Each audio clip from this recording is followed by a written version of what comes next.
Hello investors, मेरा नाम मोहन त्रिपाठी है।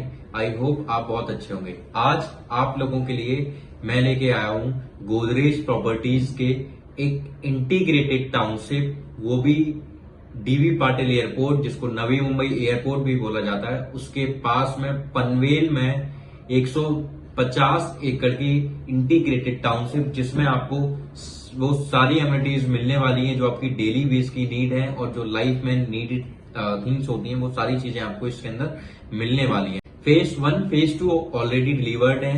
फेज 3 नेक्स्ट ईयर हम डिलीवर्ड कर देंगे एंड फेज 4 जिसकी अभी हम बात करेंगे। तो क्यों हमें मुंबई 3.0 में फ्लैट्स में अपार्टमेंट में इन्वेस्टमेंट करनी चाहिए और पनवेल जैसी लोकेशन में ही क्यों गोदरेज अपने अपार्टमेंट लेके आए, इतनी बड़ी टाउनशिप क्यों बना रहे हैं, ये सारी रीजन मैं आपको आज बताने वाला हूं। इसी के अबाउट में आज हम बात करेंगे जी। तो लाइक जैसे मुंबई था, तो मुंबई 1971 में क्या हुआ कि वहां पे पॉपुलेशन बहुत ज्यादा होने लगी, तो महाराष्ट्र गवर्नमेंट ने डिसाइड किया कि मुंबई को एक्सपेंड करते हैं और आपका मुंबई 2.0 लेके आते हैं, जिसको आज की डेट में नवी मुंबई बोला जाता है। तो नवी मुंबई को लेके आने का सबसे बड़ा रीजन था कि मुंबई से जो पॉपुलेशन है वो माइग्रेट होके नवी मुंबई में आए। तो नवी मुंबई में ये सारी प्लानिंग के साथ में नवी मुंबई को लेके आए, लेकिन आज नवी मुंबई के साथ में वही सिचुएशन है जो 1971 में मुंबई के साथ में थी। एंड अगर मैं फिर भी इतनी सारी पॉपुलेशन जैसा मुंबई में आज की डेट में वैसे दोबारा से नवी मुंबई में हो गई, तो नवी मुंबई के लास्ट 3 दशक से 4,000 करोड़ की इन्वेस्टमेंट हो रही है पर ईयर। जस्ट थिंक कि इतनी ज्यादा ग्रो कर रही है नवी मुंबई।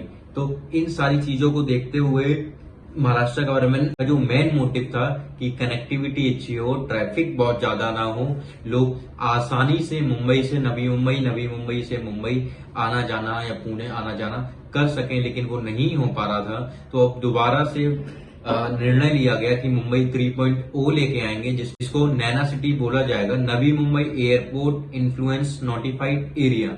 इसके अंदर भी 5 एरिया आते हैं जो प्रॉपर, जहां पे आपका इंडस्ट्रीज, आईटी जोन, ये सारे सेक्टर्स होंगे।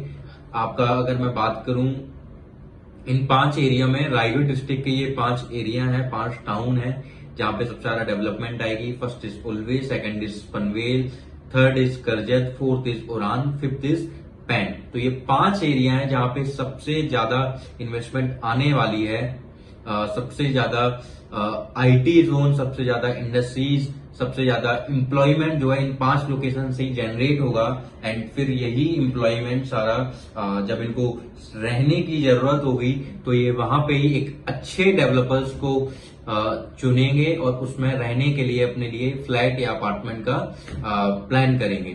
तो यही रीजन है कि इतना सारा एम्प्लॉयमेंट, इतना सारा इंडस्ट्रियल जोन आ रहा है, इतना सारा आईटी सेक्टर्स आ रहे हैं। इसीलिए मुंबई 3.0 जो है ऑल ओवर इंडिया में इस टाइम बूम पे है। एंड अगर मैं बात करूं जेएनपीटी पोर्ट की, जवाहरलाल नेहरू पोर्ट, मुंबई जो है, Mumbai is a financial capital of India. तो मुंबई फाइनेंशियल कैपिटल है, उसका सबसे बड़ा रीजन जो है वो है Jawaharlal Nehru port. JNPT port है वहां पे, एंड जेएनपीटी पोर्ट वहां से होने से तो मुंबई में ट्रेडिंग बहुत ज्यादा हो पा रही है। आप देखो कि मुंबई टिपिकली ट्रेडिंग हब है, नॉट मैन्युफैक्चरिंग हब। जब वहां से ट्रेडिंग बहुत ज्यादा हो पा रही है और कहीं भी किसी भी कंट्री से या स्टेट से ट्रेडिंग बहुत ज्यादा हो पाती है, तो वहां पे मैन्युफैक्चरिंग भी बहुत ज्यादा हो पाती है। लाइक अगर मैं चाइना का लूं, चाइना की इकोनॉमी इतनी ज्यादा स्ट्रांग है, चाइना की इकोनॉमी इतनी ज्यादा स्ट्रांग है, तो उसका सबसे बड़ा रीजन यही है कि वहां पे वर्ल्ड के 5 लार्जेस्ट पोर्ट हैं।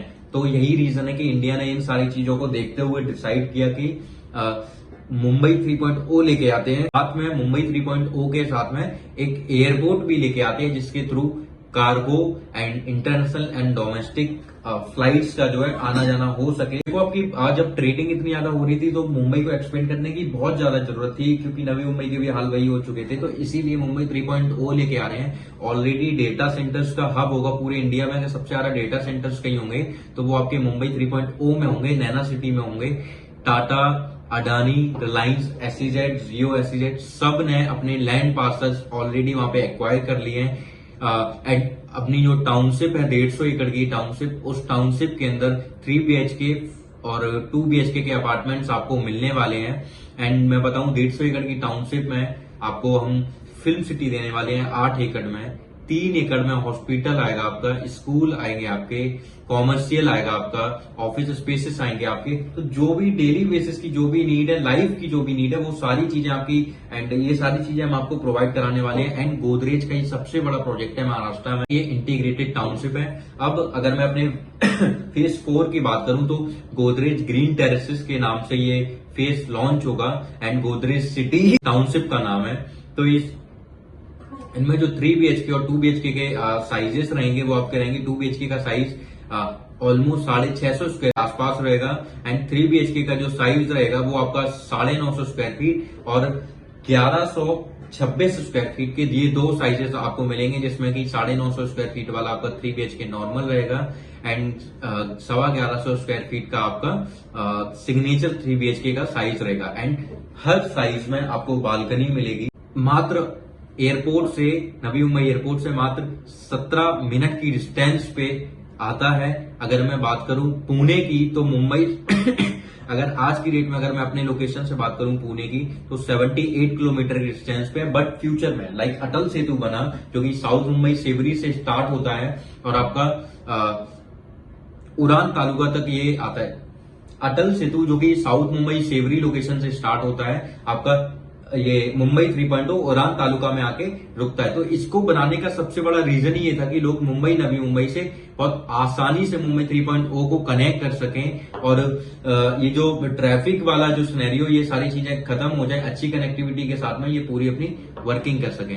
एक हाइपर लूप बन रहा है जो कि आपको कनेक्ट करेगा BKC बांद्रा कुर्ला कॉम्प्लेक्स से सीधा आपका ये आपको वाकड़ पुणे तक, जहां से पुणे की स्टार्टिंग है वो वाकड़ लोकेशन है, वहां तक आपको लेके जाएगा। जो 2.5 घंटे, 2.25 घंटे का सफर है वो मात्र आपका 25 मिनट में हो जाएगा। एंड थर्ड बिगेस्ट थिंग कि एशिया की वाइडेस्ट टनल बन रही है जो आपकी करजत खोपोली मार्ग से थोड़ा आगे से करजत खोपोली मार्ग की जैसे ही खत्म होगा तो वहां पे टनल स्टार्ट होगा एक जो कि एशिया की वाइडेस्ट टनल रहेगी, जो आपकी सीधी जाएगी लोनावला ईस्ट से आपको न्यू मुंबई पुणे हाईवे से कनेक्ट करेगी। तो ये लगभग 30 मिनट का आपका जो है टाइम पीरियड आपका माइनस करेगी पुणे पहुंचने में। तो जो 2.5 घंटे का, 2.25 घंटे का सफर है वो आपका 2 घंटे, 2.25 घंटे का रह जाएगा। तो ये सारी कनेक्टिविटी, इतना सारा एम्प्लॉयमेंट जनरेट हो रहा है। तो यही रीजन है कि आज आप वहां पे पैसा लगाते हो तो जिन लोगों ने मुंबई में इन्वेस्टमेंट किया था जब मुंबई कुछ नहीं था, और आज की डेट में जो मुंबई है तो उन्होंने नॉलेज ली, सारी चीजों को स्टडी किया, तब जाके आज उनको इतनी स्ट्रॉन्ग एप्रिसिएशन मिल पाया। तो वही एप्रिसिएशन आज आप यहाँ पे इन्वेस्टमेंट करके ले सकते हैं लीजिए और एक्सप्रेशन ऑफ इंटरेस्ट देके प्री लॉन्चिंग में अपने घर बैठे वर्चुअल मीटिंग के साथ में अपने प्लॉट और फ्लैट को आप बुक कर सकते हैं। Thank you so much.